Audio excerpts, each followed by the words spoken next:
হে নূতন দেখা দিক কারবার জন্মের প্রথম শুভক্ষণ তোমার প্রকাশ হোক কোহেলিকা করি উদ্ঘাটন। ঊনবিংশ শতাব্দীর দ্বিতীয়ার্ধ জুড়ে ও বিংশ শতাব্দীর প্রথমার্ধ জুড়ে বাঙালির শিক্ষা, সমাজ, সাহিত্য, সংস্কৃতি প্রভৃতি সর্বক্ষেত্রে অপ্রতিহত প্রভাব সহ বিরাজমান ছিলেন যুগসূর্য রবীন্দ্রনাথ 1861 থেকে 1941। আজই একবিংশ শতাব্দীতেও এমন কোনো বাঙালি আইকন জন্মগ্রহণ করেননি যিনি ভাবে, ভাষায়, বোধে, কল্পনায় রাবীন্দ্রিকতাকে অতিক্রম করে গেছেন। স্বাভাবিকভাবেই এহেন রবীন্দ্রনাথকে নিয়ে কল্লোল, কলরোল, হিল্লোল বয়ে যাওয়ায় স্বাভাবিক। আমাদের চিন্তায়, চেতনায়, শয়নে, স্বপনে, জীবনে, মরণে, যুদ্ধে, বিগ্রহে, আত্মরক্ষায়, শোকে, সন্তাপে, প্রাত্যহিকতায় এখনও আমরা রবীন্দ্রনাথে মরি, রবীন্দ্রনাথে বাঁচি। রবীন্দ্রনাথ আমাদের কাছে এক গভীর আত্মপ্রত্যয়। আমরা রবীন্দ্রসাগরে অবগাহন করে কুড়িয়ে আনি রত্ন। আজ আমরা পড়ব আমাদের পাঠ্যাংশে যে রূপনারায়ণের কূলে কবিতাটি রয়েছে, যেটি রবীন্দ্রনাথ রচনা করেছিলেন 1941 খ্রিস্টাব্দে এবং রয়েছে তার শেষ লেখা কাব্যগ্রন্থে। এখন তার আগে চলে আসি কবি পরিচিতিতে। প্রস্তাবনা গেল 1861 থেকে 1941। এর আগে বিভিন্ন শ্রেণীতে তোমরা রবীন্দ্রনাথের কবি পরিচিতি সম্পর্কে অনেক বেশি জেনেছ। স্বাভাবিকভাবেই কবি পরিচিতির পর্ব বাদ দিয়ে চলে আসি কাব্য পরিচয়ে। বালক বয়সে লেখা রবীন্দ্রনাথের প্রথম ছত্রটি ছিল আম সত্য দুধে ফেলি তাহাতে কদলি দলি সন্দেশ মাখিয়ে দিয়া পাতে। আর তার জীবনের লেখা শেষ পংক্তিটি হলো, যেটি মৃত্যুর 1 মাস আগে লেখা, তোমার সৃষ্টির পথ রেখেছ আকীর্ণ করি বিচিত্র ছলনা জালে হে ছলনাময়ী মিথ্যা বিশ্বাসের ফাঁদ পেতেছ নিপুণ হাতে সরল জীবনে। স্বাভাবিকভাবেই আমরা দেখতে পাচ্ছি প্রথম রচিত পংক্তি আর শেষ রচিত পংক্তিতে কত তফাৎ। রবীন্দ্রনাথের লেখা প্রথম প্রকাশিত কাব্যগ্রন্থ কবি কাহিনী 1878 এবং তার প্রকাশিত শেষ কাব্যগ্রন্থ শেষ লেখা 1941। এই দীর্ঘ 60 বছরেরও বেশি সময় ধরে তিনি রচনা করেছেন প্রায় 60টিরও বেশি কাব্যগ্রন্থ। কবি কাহিনী, ভগ্ন হৃদয়, ভানুসিংহ ঠাকুরের পদাবলী, ছবি ও গান, কড়ি ও কমল, প্রভাত সঙ্গীত, সন্ধ্যা সঙ্গীত, মানসী, সোনাত্তরী, চৈতালি, চিত্রা, কথা, কাহিনী, নৈবেদ্য, খেয়া, মহুয়া, বনবাণী, গীতাঞ্জলি, গীতালি, গীতিমাল্য, বলাকা, পলাতকা, শেষ সপ্তক, পুনশ্চ, পরিশেষ, প্রান্তিক, আরোগ্য, জন্মদিনে, রোগশয্যায়, শেষ লেখা। এইসব কাব্যগ্রন্থগুলোতে আমরা দেখতে পাই এক রূপ থেকে আর এক রূপে, এক রস থেকে আর এক রসে, এক ভাব থেকে আর এক ভাবে, এক আঙ্গিক থেকে আর এক আঙ্গিকে রবীন্দ্র কবিতার বিবর্তন ঘটেছে। সংক্ষেপে সেই বিবর্তনের পরিচয়টা একটু সংক্ষেপে বলে দিই। উন্মেষ পর্বের পর আমরা কবি রবীন্দ্রকে প্রথম যথার্থ হিসেবে পাই সোনাত্তরী পর্ব, যেটাকে বলা হয় ঐশ্বর্য পর্ব 1890, মানসী, সোনাত্তরী, চৈতালি, চিত্রা। তারপর আমরা যখন গীতাঞ্জলি পর্বে গীতাঞ্জলি লিখে শ্রেষ্ঠ পুরস্কার পাচ্ছেন, রবীন্দ্রনাথের খ্যাতি ছড়িয়ে পড়ছে। এই তো গেল। তারপর চলে আসে 1916-তে, যখন পলাকা পর্ব শুরু হচ্ছে। রবীন্দ্রনাথের মধ্যে আমরা খুঁজে পেলাম বিজ্ঞান চেতনা, আপেক্ষিক তত্ত্ব, গতিবাদ তত্ত্বের সুচারু প্রকাশ তার কাব্যে আমরা দেখলাম। দেখতে দেখতে আমরা চলে আসি একেবারে 1932-এ। 70 বছরেরও বেশি বৃদ্ধ কবি হয়তো ভাবলেন আর বাংলা সাহিত্যকে নতুন করে দেওয়ার মতো হয়তো তার কিছু নেই। তাই তিনি 1932-এ লিখলেন পরিশেষ নামে একটি কাব্যগ্রন্থ। কিন্তু আমাদের ভাবলে বিস্ময়ে অবাক হতে হয়, 1932-এই তিনি লিখলেন আর একটি কাব্যগ্রন্থ, নাম পুনশ্চ, অর্থাৎ পুনরায় শুরু। সত্যি পুনশ্চ কাব্যগ্রন্থকে আমরা আরেক নতুন রবীন্দ্রনাথকে আবিষ্কার করলাম। তারপর 1937-এ তিনি লিখলেন প্রান্তিক কাব্যগ্রন্থ, অর্থাৎ জীবনের দীর্ঘ পথ অতিক্রম করতে করতে যেন মৃত্যুর প্রান্তলগ্নে কবি পৌঁছে গেলেন। এখানে আমরা একটা নতুনত্ব লক্ষ্য করলাম। প্রান্তিক কাব্যগ্রন্থ থেকে রবীন্দ্রনাথ কাব্যগ্রন্থের নামকরণ করলেও কোনো কবিতার আর নাম দিলেন না, তার পরিবর্তে সংখ্যা ব্যবহার করলেন। হয়তো বুঝলেন নাম দিয়ে কবিতাকে সীমায়িত করাচ্ছে, নামহীন সংখ্যা দিয়ে তাকে অসীমের মধ্যে ঠেলে দেওয়া যায়। অর্থাৎ এখান থেকে আমরা কবি রবীন্দ্রের পরিবর্তে পাচ্ছি দার্শনিক রবীন্দ্রনাথকে, এবং এই পর্বের কবিতাগুলোতে তার কবি চেতনার চেয়েও বেশি হয়ে উঠেছে দার্শনিক চিন্তা চেতনা। আর এরপরে গোধূলি পর্ব বা অস্তরাগ পর্বের 4টি বিখ্যাত কাব্য, জন্মদিনে, রোগশয্যায়, আরোগ্য, শেষে লেখা। আজ আমরা পড়ব সেই শেষে লেখা কাব্যগ্রন্থেরই 11 সংখ্যক কবিতা, যেটি আমাদের পাঠ্যাংশে নাম রয়েছে রূপনারায়ণের কোলে। এই তো গেল কাব্য পরিচয়। এরপর আসি কাব্যধর্মে। কাব্যধর্মের দিক থেকে রবীন্দ্রনাথ নিজেই বলেছেন, আমায় বলে ওরা রোমান্টিক, সে কথা মানিয়া লই রসতীর্থ পথের পথিক। সত্যি এক কথায় বলতে গেলে রবীন্দ্রনাথ কবি ধর্মে রোমান্টিক কবি। রোমান্টিকতায় তার বড় পরিচয়। আর রোমান্টিক কবির বৈশিষ্ট্যই হলো প্রেম চেতনা, প্রকৃতি চেতনা, সৌন্দর্য চেতনা, ঈশ্বর চেতনা, মানব চেতনা, সর্বোপরি মৃত্যু চেতনা। রবীন্দ্র কবিতাতে এই সবগুলি সুন্দর সমৃদ্ধভাবে প্রস্ফুটিতভাবে ফুটে উঠেছে। এখন যখন আমরা শেষ লেখা কাব্যগ্রন্থে পড়তে আসছি তার 11 সংখ্যক কবিতা, তখন রোমান্টিকতার বাকি বৈশিষ্ট্যগুলোকে সরিয়ে দিয়ে আমরা বেছে নিচ্ছি মৃত্যু চেতনাকে। কারণ এই কবিতাটি আমাদের দাঁড়িয়ে আছে যে পটভূমির উপর, সেই পটভূমিটি হলো মৃত্যু চেতনা। তো এই মৃত্যু চেতনা পটভূমিটিকে একটু ভালো করে বুঝতে গেলে আমরা রবীন্দ্র কাব্যের ধারাবাহিক মৃত্যু চেতনার কথাটা আগে বলে নিই। যখন রবীন্দ্রনাথের বয়স 22-23, যখন ভানুসিংহ ঠাকুরের পদাবলী রচনা করলেন, সেখানে মরণ কবিতায় লিখলেন, মরণ রে তুহু মম শ্যাম সমান। আসলে এই বয়সে কারোরই মৃত্যু ভয় থাকে না, মৃত্যুকে দেখছে রঙিন স্বপ্ন দিয়ে। স্বাভাবিকভাবেই মৃত্যু ভয় দূরীভূত। কবি রবীন্দ্রের ক্ষেত্রেও সে কথা সত্য। তারপর যখন 1-2 বয়স্ক আত্মীয়ের মৃত্যু ঘটলো, মৃত্যুকে একটু কাছ থেকে দেখার যখন সুযোগ হলো, হয়তো কবি রবীন্দ্র তখন উচ্চারণ করলেন, মরিতে চাহি না আমি সুন্দর ভুবনে, মানবের মাঝে আমি বাঁচিতে যে চাই। কিন্তু সবসময় সব ইচ্ছা তো পূরণ হয় না, বাঁচিতে চাই বললেও সবসময় বাঁচা যায় না। জীবনানন্দের মতো হয়তো কবি রবীন্দ্র উপলব্ধি করেছিলেন, কখন মরণ আসে কে বা জানে, কালী দহে কখন যে ঝড়, গাংচিল ছিঁড়ে নেয় শালিকের প্রাণ। স্বাভাবিকভাবেই মৃত্যু আমাদের জীবনে কখন আসে জানান দিয়ে আসে না, তবু আমাদের উচিত মৃত্যুকে ভয় করা নয়, জয় করা।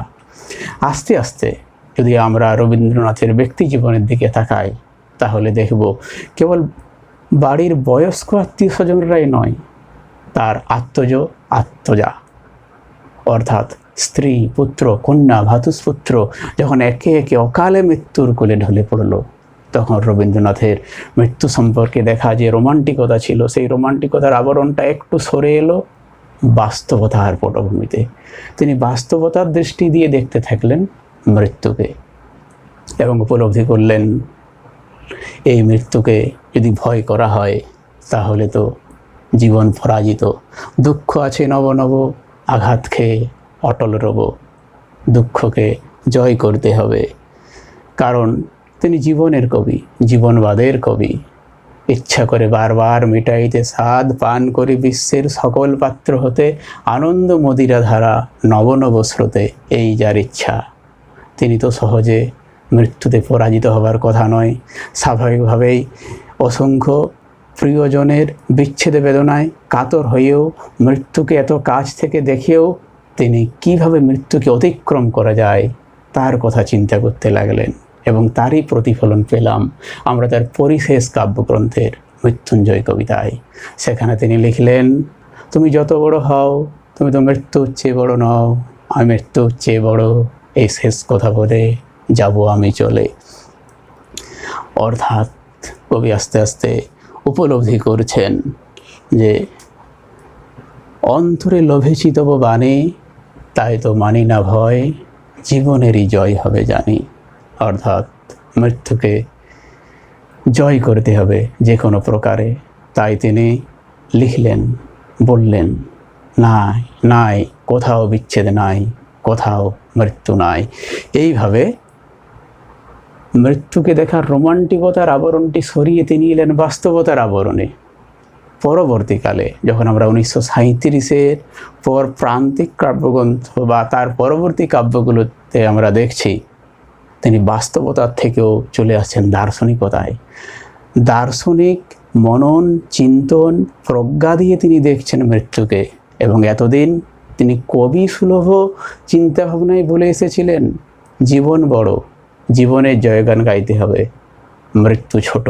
কিন্তু আজ তিনি দার্শনিক চিন্তা চেতনায় ঋদ্ধ হয়ে উচ্চারণ করলেন মরণ বড়, জীবন ক্ষুদ্র, জন্ম ক্ষুদ্র, সীমা থেকে অসীম। রবীন্দ্র কাব্যের মূল সুরেই তো সীমা থেকে অসীমের দিকে যাত্রা। সীমার মাঝে অসীম তুমি, বাজাও আপন সুর। রূপ থেকে অরূপের দিকে যাত্রা। রূপসাগরে ডুব দিয়েছি, অরূপ রতন আশা করি।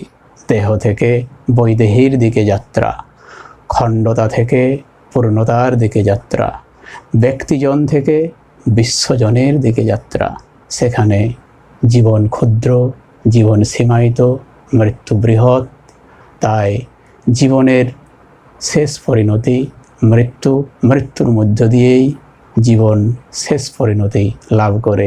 এ কথা কোনো কবির পক্ষে বলা সম্ভব নয়, বলা সম্ভব দার্শনিকের পক্ষেই। তাই রূপনারায়ণের কুলে কবিতার ছত্রে ছত্রে আমরা কবি রবীন্দ্রনাথকে নয় পাচ্ছি মৃত্যু চেতনায় ঋদ্ধ, জীবনের প্রান্ত লগ্নে পৌঁছে যাওয়া কবির মৃত্যু চেতনাকে, যেটি দার্শনিক চিন্তা চেতনায় সমৃদ্ধ। পটভূমি এলো। এরপর আসি নামকরণে। আসলে আগেই বলেছি এই পর্বের কবিতাতে কবি নামহীনতা ব্যবহার করেছেন। সেটা শুরু হয়েছে 1937 থেকে। শেষ লেখা কাব্যগ্রন্থে কবিতা আছে 1 থেকে 15টি, তার মধ্যে এটি হচ্ছে 11 নম্বর কবিতা। রবীন্দ্রনাথের পুত্র রথীন্দ্রনাথ এই কাব্যগ্রন্থটি প্রকাশ করেছিলেন, এবং তিনি জানিয়েছিলেন যে বেশিরভাগ কবিতাগুলি পিতার স্বহস্তে লিখিত নয়। অসুস্থ অবস্থায় পিতার পাশে যারা ছিলেন তখনই তারা শুনে শুনে এই কবিতাগুলো রচনা করেছেন বা লিখে নিয়েছেন। পরবর্তীকালে কিছু সংযোজন বিয়োজনও হয়েছে রবীন্দ্রনাথের মত অনুসারেই। এই কবিতাটি তিনি লিখেছিলেন 1941 খ্রিস্টাব্দের 13ই মে রাত্রি 3:15 শান্তিনিকেতনের উদয়ন নামক গৃহে। এই কবিতাটি যখন তৎকালীন সময়ে একটি পত্রিকায় প্রকাশিত হয়েছিল, তখন নামকরণ হিসেবে ব্যবহার করা হয়েছিল কবিতার এই লাইনটি, কঠিনেরে ভালোবাসিলাম, রবীন্দ্রনাথের সম্মতিক্রমে। পরবর্তীকালে যখন সিলেবাস কমিটি এই কবিতাটি 11 সংখ্যক কবিতাটি আমাদের পাঠ্যসূচিতে অন্তর্ভুক্ত করলো, তখন নামকরণ হিসেবে ব্যবহার করলো রূপনারায়ণের কুলে। কিন্তু একটা জিনিস লক্ষ্য করার, এখানে রূপনারায়ণের কুলে মাঝে হাইফেন আছে, কিন্তু আমাদের কবিতায় যখন ব্যবহার করা হয়েছে নামকরণ হিসাবে তখন কোনো হাইফেন দেওয়া হয়নি। যাক, এখন রূপনারায়ণের কুলে নামটার তাৎপর্য একটু বুঝে নেওয়ার চেষ্টা করি। রূপ, রূপ শব্দের অর্থ দৃশ্যমান জগৎ, তাকে আমরা বলছি রূপ। নারায়ণ, নারায়ণ শব্দটি এসেছে নারায়ণ শব্দ ধ্বনি পরিবর্তনের ফলে। নারায়ণ শব্দটিকে ভাঙলে পাই নার ও অয়ন। নার শব্দের অর্থ জল, অয়ন শব্দের অর্থ আশ্রয়। সুতরাং সামগ্রিক অর্থ জল, আশ্রয় যার। রূপনারায়ণের কুলে সামগ্রিকভাবে অর্থ হচ্ছে এই রূপ ও রূপের দ্বন্দ্বময় বিশ্বজগৎ। আবার রূপনারায়ণ নামে একটা নদী রয়েছে, বাঁকুড়ার দ্বারকেশ্বর নদী মেদিনীপুরের ঘাটালের কাছে শিলাই নদীর সাথে মিলিত হয়ে রূপনারায়ণ নামে পরিচিত। স্বাভাবিকভাবে আমাদের মনে হতে পারে রবীন্দ্রনাথ যেন এখানে রূপনারায়ণ নদীকেই পটভূমি হিসাবে ব্যবহার করেছেন তার কাব্যের নামকরণ হিসাবে, বা যেটাকে অন্তর্ভুক্ত করা হয়েছে এই অর্থে রবীন্দ্রনাথ রূপনারায়ণ শব্দটা ব্যবহার করেছেন। কিন্তু এটা অনেক ক্ষুদ্র অর্থ। বৃহৎ অর্থে কবি বুঝাতে চেয়েছেন জীবন নদীর কথা। রবীন্দ্রনাথ তার জীবনের অনেকটা সময়েই পদ্মার উপর বটে বটেই ঘুরে কাটিয়ে দিয়েছেন। তার কবিতায় বারবার ফিরে এসেছে গঙ্গা পদ্মার কথা।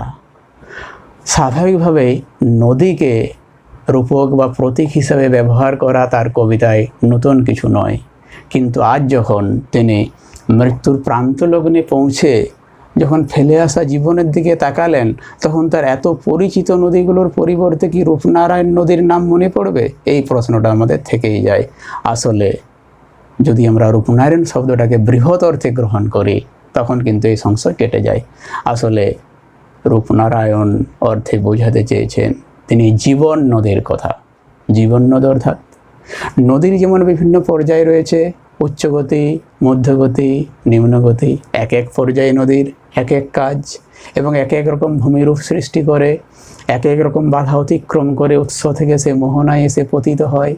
জীবনও সেই রকম কতকগুলো পর্যায় রয়েছে, বাল্য, কৈশোর, যৌবন, প্রৌঢ়, বার্ধক্য। এক একটা পর্যায়ে এক এক রকম কাজ, এক এক রকম বাধা বিপত্তি।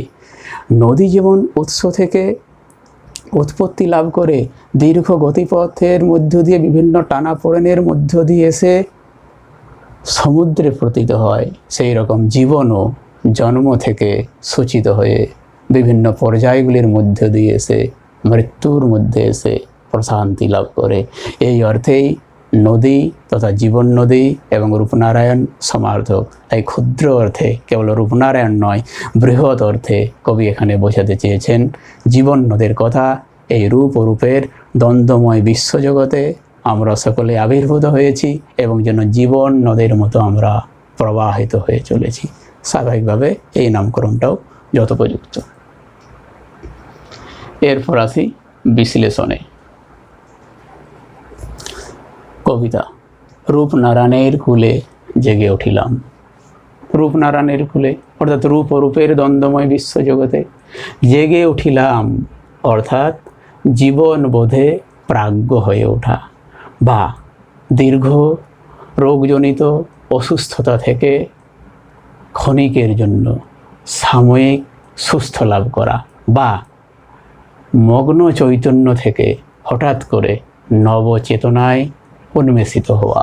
তাহলে রূপনারায়ণের কুলে অর্থাৎ রূপ ও রূপের দ্বন্দ্বময় বিশ্বজগতে জেগে উঠিলাম অর্থাৎ মগ্ন চৈতন্যে নিমগ্ন থাকা থেকে নবচেতনায়, নবপ্রাণে, নতুন চিন্তায় উন্মেষিত হলাম। জানিলাম এ জগৎ স্বপ্ন নয়। আসলে এতদিন রবীন্দ্রনাথের জানাতে ছিল জগৎ স্বপ্নময়, কারণ রোমান্টিক কবিরা স্বপ্ন দেখতে ও দেখাতে ভালোবাসে। কবি রবীন্দ্রনাথ এতদিন তাই করেছেন। কিন্তু আজ জীবনের শেষ পর্যায়ে মৃত্যুর প্রান্তলগ্নে পৌঁছে ফেলে আসা জীবনের দিকে তাকিয়ে যখন আত্মবিশ্লেষণ, আত্মানুসন্ধান করছেন, তখন তিনি উপলব্ধি করলেন জগৎ তো শুধু স্বপ্নময় নয়, স্বপ্নের মায়াডোরে জীবন বাঁধা নয়, জীবন অনেক কঠিন, কঠোর, রূঢ়, বাস্তব। রক্তের অক্ষরে দেখিলাম আপনার রূপ। রক্তের অক্ষরে অর্থাৎ অনেক প্রিয়জনের বিচ্ছেদ বেদনার কাতর দুঃখের মধ্য দিয়ে জীবন অতিবাহিত হয়েছে। কত স্বজন, প্রিয়জন, আত্মীয়জনের সংস্পর্শ পেয়েছে, আবার তাদের হারাতে হয়েছে। সেই বিচ্ছেদ বেদনার কথাকেই কবি বলতে চেয়েছেন, বা জীবনের বিভিন্ন ঘাত প্রতিঘাতগুলোকেই বলতে চেয়েছেন। রক্তের অক্ষরে দেখিলাম আপনার রূপ, চিনিলাম আপনারে। তাহলে কবি কি এতদিন নিজেকে চেনেননি? না, চিনেছিলেন। সে চেনা ছিল কবি রূপে চেনা। আজ কবি চিনলেন নিজেকে যেন দার্শনিক রূপে। চিনিলাম আপনারে। আঘাতে আঘাতে বেদনায় বেদনায়। কিভাবে চিনলেন? আঘাতে আঘাতে, বেদনায় বেদনায়। তাৎপর্য হলো কোনো সোনা খাঁটি কিনা বোঝা যায় কোষ্ঠী পাথরে ঘষে বা যাচাই করে। সেরকম জীবনও খাঁটি কিনা, জীবনকে বোঝা যায় দুঃখের কোষ্ঠী পাথরে যাচাই করে। যদি জীবনে দুঃখ না আসে তাহলে সেই জীবনের যথার্থতা কখনোই উপলব্ধি নয়। আজ কবি তার রোমান্টিকতার মোহ আবরণটি সরিয়ে দিয়ে দার্শনিক প্রজ্ঞার মধ্য দিয়ে যখন জীবনকে দেখলেন, তখন উপলব্ধি করলেন দুঃখের কোষ্ঠী পাথরের মধ্য দিয়ে জীবনকে যাচাই করতে হয়। সত্য যে কঠিন, কঠিনেরে ভালোবাসিলাম, সে কখনো করে না বঞ্চনা। আমরা প্রত্যেকেই একটা না একটা পথ ধরে চলি। আমরা মনে করি সেটা নিজস্ব চিন্তা ভাবনা অনুসারে মনে করি আদর্শের পথ। আমরা সকলে আদর্শকে বেশি গুরুত্ব দিই, কিন্তু কবিও এতদিন হয়তো সেই রোমান্টিক আদর্শকেই গুরুত্ব দিয়ে এসেছিলেন, কিন্তু আজ উপলব্ধি করলেন না, সেই আদর্শের চেয়েও বড় হচ্ছে সত্য। কারণ আদর্শ বঞ্চনা করতে পারে, কিন্তু সত্য কখনো বঞ্চনা করে না। একটা উদাহরণ দিলে গল্পের আকারে বিষয়টা স্পষ্ট হবে। এক বনে এক সাধু বাস করত, গাছের তলায় ধ্যান করত। তার পাশাপাশি এক দস্যু থাকতো, সে দস্যুগিরি করত। একবার এক পথিক রাস্তা দিয়ে পেরিয়ে যাচ্ছে, দস্যু দেখতে পেয়েছে, পথিককে তাড়া করেছে, কিন্তু পথিক কৌশলে অন্য একটা গাছের পাশে গিয়ে লুকিয়ে গেছে, দস্যু আর তাকে দেখতে পায়নি। পাশেই যেহেতু সাধু ছিল, দস্যু এসে সাধুকে জিজ্ঞাসা করলো। সাধুকে দস্যু কিছু করতো না, যে সে পথিককে দেখেছে কিনা। সাধু দেখেছিল, কিন্তু সে জানে পরিণতি কী হবে, নিহত হবে এবং তার সর্বস্ব কেড়ে নেবে। তাই সাধু তখন বলল না, দেখেনি। কি বলল? মিথ্যা বলল। কারণ কি? আদর্শের কারণে। কারণ সে মনে করলো এখানে মিথ্যাটা অনেক বেশি বাঞ্ছনীয়, আদর্শটাই বড়। পরবর্তীকালে বা পরক্ষণে কি হলো না, পথিক এসব কিছুই জানলো না। সে কিছু পরে যখন সে নিজেকে নিরাপদ মনে করলো, সে বেরিয়ে এলো। বেরিয়ে এসে সে ভাবতে লাগলো, এখনই আমার প্রাণ সংশয় হতো, আমি তো প্রাণ ফিরে পেলাম। তাহলে সহজেই জীবিকা, দস্যুবৃত্তি। আচ্ছা, আমি যদি এই নিরীহ সাধুর লোটা কম্বলগুলো চুরি করে যদি জীবন শুরু করি, তাহলে কেমন হয়? সে তাই করলো এবং সাধুকে সে আঘাত করলো। এখান থেকে আমরা কি বুঝছি? যদি সাধু সত্যের পথে চলতো, আদর্শের চেয়ে যদি সত্যকে বেশি গুরুত্ব দিত, তাহলে এতক্ষণ নিহত হয়ে যেত পথিকটি। তাহলে পথিকের দ্বারা আর সাধুর কোনোরূপ অপ্রিয় কিছু ঘটার সম্ভাবনা ছিল না, কারণ সত্যের পরিণতি ঘটেছে। কিন্তু এখানে আমরা কি দেখলাম, যে সে সত্যের পথে ছিল না বলেই তাকে বঞ্চিত হতে হলো আদর্শের পথে থাকার কারণে। আর যদি সত্যের পথে থাকে, সে যতই নির্মম হোক, কিন্তু সে কখনো বঞ্চনা করে না।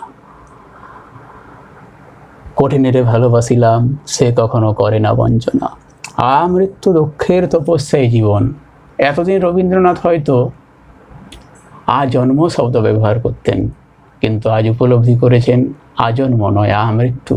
কারণ আমরা জন্মের পর থেকে প্রত্যহ একটু একটু করে মৃত্যুর দিকে এগিয়ে যাচ্ছি। তাই আমৃত্যু। আমৃত্যু দুঃখের তপস্যায় জীবন। তাই এই জীবনে যদি কোনো তপস্যা আছে, সে হলো কেবল দুঃখকেই বরণ করে নাও, দুঃখের মধ্য দিয়েই জীবনকে অতিবাহিত করো। সত্যের দারুণ মূল্য লাভ করিবারে মৃত্যুতে সকল দেনা শোধ করে দিতে। যদি জীবনের সেই সত্যের মূল্য লাভ করতে হয়, কিভাবে লাভ করতে হবে না, মৃত্যুতে সকল দেনা শোধ করতে হবে। মৃত্যুতে কিভাবে সকল দেনা শোধ হবে? কথাটাকে বিশ্লেষণ যদি আমরা করি, তাহলে ফিরে আসি জীবন নদের রূপকে।